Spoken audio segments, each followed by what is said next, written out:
کریں گے بہت اچھا سن رہے ہیں، اطمینان و سکون کے ساتھ سنیں، ورنہ ابھی کے ڈیٹ میں میرے خیال سے اس وقت حضرت جس ٹائپ سے جس انداز میں گفتگو کرتے ہیں یہ اصل میں اصلاح کی غرض سے، ورنہ جلسے تو روز ہوتے ہیں، نتیجے کبھی کبھی نکلتے ہیں، نتیجے روز نکلتے مطلب اس کے اثرات کبھی کبھی مرتب ہوتے ہیں۔ اللہ کی بارگاہ میں دعا کرے کیسے پاک شخصیت کا سایہ تادر ہم پر سب تادر سلامت رکھے۔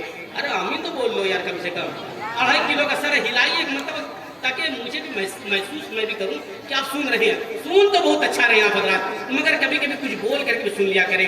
حضرت کے حوالے سے آل رسول ہیں، تشریف رکھتے ہیں، بس حضرت کے حوالے سے سید شہباز صاحب کی موجودگی ہے، ڈاکٹر سید شکیل صاحب، بس صرف 4 مصرع پڑھوں گا کیونکہ وقت میں زیادہ لے نہیں سکتا، کیونکہ حضرت کی گفتگو ہمیں سماعت کرنی ہے۔ صرف 4 مصرع سنیں، ایک مرتبہ محبت سے کہہ دیجئے سبحان اللہ۔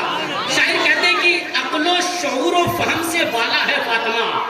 منقبت کے شعر آپ سن رہے ہیں تو مجھ سے بھی 4 مصرع سن لیجئے کیونکہ اولاد رسول تشریف رکھتے ہیں کہ عقل و شعور و فہم سے بالا ہے فاطمہ، رہتی علی کے گھر میں ہے آلہ ہے فاطمہ۔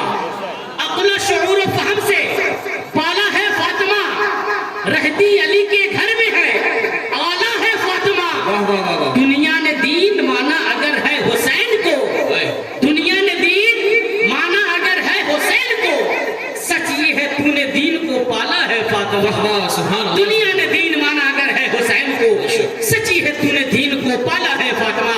اب آئیے ادب و احترام کے ساتھ آپ اور میں مل کر کے میری آواز سے آواز ملا لیجیے، ایک مرتبہ میری آواز سے آواز ملا کر کے رب کے دھونے کی گواہی دیجیے۔ حضرت کی گفتگو ہم اور آپ مل کر کے ادب و احترام کے ساتھ سماعت کریں۔ آئیے میری آواز سے آواز ملا کر کے نعرہ تکبیر رسالت کی صدائیں بلند کریں۔ نعرہ تکبیر، نعرہ رسالت، عرس مبارک، صوفی کانفرنس، علماء اہل سنت، فیضان اولیاء کرام، نعرہ تکبیر، نعرہ رسالت۔